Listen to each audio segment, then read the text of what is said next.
Seberapa kuatkah Gus Santong? Dan apakah pada akhirnya Zulfan bisa menandingi kekuatan mentahnya? Oke, mari kita bahas. Di dalam dunia Magic Emperor, kultivasi bukanlah satu-satunya hal yang menentukan kekuatan seseorang. Masih banyak hal lain selain kultivasi yang bisa menentukan seberapa kuatkah karakter di Magic Emperor. Pertama, bisa jadi itu adalah kekuatan bawaan, kekuatan yang sudah ada bahkan saat ia baru lahir. Lalu teknik.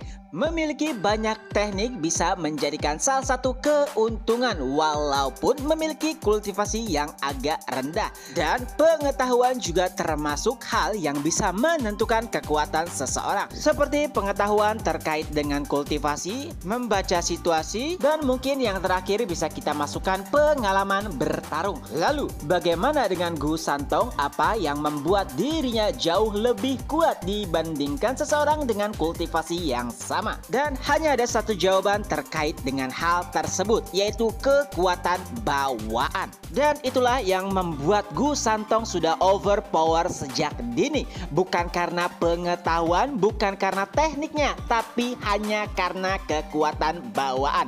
Ya, dia adalah penerus dari hewan suci Qilin, yang artinya sejak lahir Gus Santong telah ditakdirkan untuk tak terkalahkan. Ya, Qilin merupakan salah satu hewan suci yang memiliki kekuatan mentah terkuat dibandingkan dengan hewan suci lainnya. Hal ini disampaikan sendiri oleh Kun Peng yang merupakan pimpinan hewan suci, dan kekuatan itu langsung menurun ke Gus Santong. Perlu diketahui, saat terlahir Gus Santong langsung berada di ranah Tianshuan tingkat 5, memiliki tubuh layaknya bocah berusia 7 tahun dan sering membuat onar. Salah satu makanan kesukaannya adalah bahan-bahan yang biasa digunakan dalam alkimia, dan itu adalah salah satu hal yang menakjubkan dari seseorang yang memiliki kekuatan bawaan. Menurut Zulfan, jika itu manusia biasa, seseorang pasti sudah mati jika memakan bahan-bahan secara mentah. Dan itu juga berlaku untuk Zulfan. Tubuh seseorang tidak bisa mencerna bahan alkimia secara langsung. Tapi beda halnya dengan Gus Santong, karena memiliki kekuatan bawaan, hal itu tidak berpengaruh padanya. Dan yang terpenting adalah tidak seperti manusia, Gus Santong tidak berkultivasi. Ia naik tingkat hanya dengan mengkonsumsi bahan-bahan alkimia.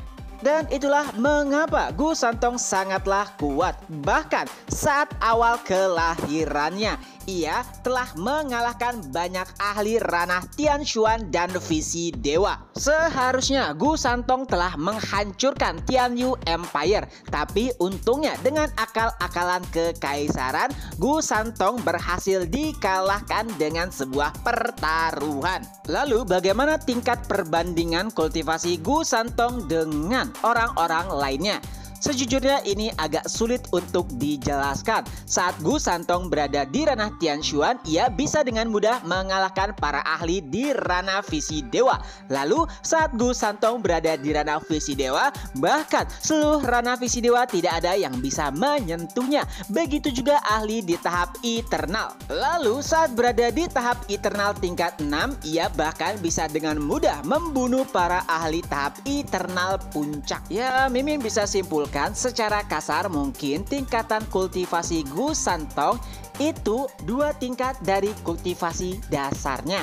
Jadi misalkan ia berada di ranah Tianshuan, berarti setidaknya kekuatannya berada 2 tingkat dari kultivasi asalnya.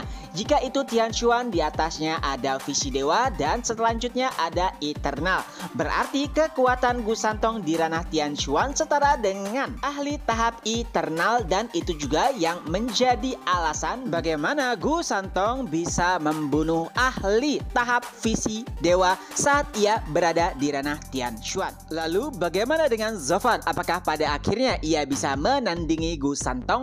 Jawabannya ya, tapi itu semua karena pengetahuan, pengalaman, teknik rahasia, dan juga takdir Zovan dari kehidupan sebelumnya. Jika bukan karena itu, bahkan sampai mati Zovan tidak akan pernah bisa mengalahkan Gu Santong. Jadi intinya gini, hewan suci itu pada akhirnya ia pasti akan mencapai ranah Emperor. Sedangkan Zovan dari kehidupan pertamanya, ia bahkan belum pernah mencapai ranah tersebut. Walaupun memang pada akhirnya Zovan bisa melewati ranah Emperor. Jadi perjalanan Zovan untuk bisa mengalahkan Gu Santong itu masih sangat lama. Butuh ratusan chapter ke depan untuk hal tersebut bisa terwujud.